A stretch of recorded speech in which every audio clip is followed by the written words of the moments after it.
All right, it's Thursday, February 27th, just following up on the SPY after buying some puts here on this red reversal bar that followed through. It is continuing lower towards the lows of the day. There's a bit of a buying tail right in here, midpoint of that could provide temporary support. But anyway, you got the follow through down there. We're still looking for that low of the day to be taken out as a next target until proven otherwise. And I was just able to scale out of that trade. I bought the 600 puts as described in the previous video at 11.15. I just scaled out at 12.15, a point higher.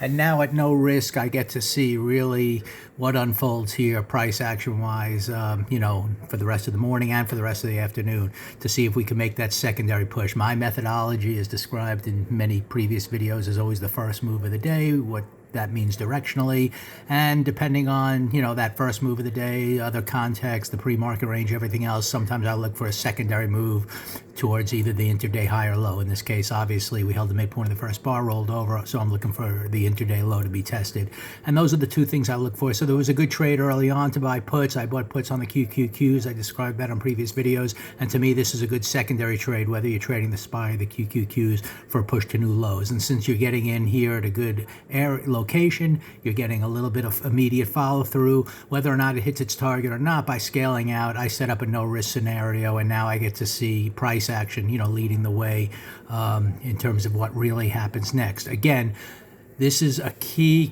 area. I've been describing this for 3 or 4 days now, where we've come down on the daily chart to this pivot. We've taken it out. We're at the midpoint of this big broadening formation. It's an area where either we're going to reverse and start higher, or we're going to, either slice right through, which we didn't do, and therefore we're pausing here as expected. And if we don't reverse and break down, then we could be heading a lot lower. And that's still my bias until we get the reversal to the upside. And you see that on the weekly chart. So we came down to get that key pivot. You could see it here, just having a hard time going one way or the other. But since it's not reversing, and since we're getting closer and closer to the end of the week, that leads, higher probability this is going to stay red. And if it stays red, then, you expect follow through lower into next week, and any follow through lower could mean a lot lower. So, it's still possible we just test this area in some form and come back up and have a, reversal to the upside. We'll see that on the daily chart first. And that's why I'm being ultra conservative, buying puts in this environment, scaling out along the way and waiting for the breakout really to confirm things. But the bias is still to the downside. It was today for a couple of trades. It was yesterday as well. I described a couple of put trades, and also our first trade of the week was also down early before it started to kind of pause in this area. And you knew this area was a pause area, so the initial trade earlier in the week kind of took out its target.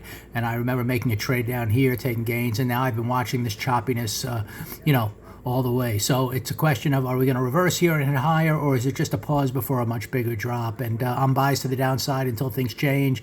2 good trades today to the downside. Now it's at no risk to see if we get to that intraday low and to see if we break through there in the bigger picture and go a lot lower.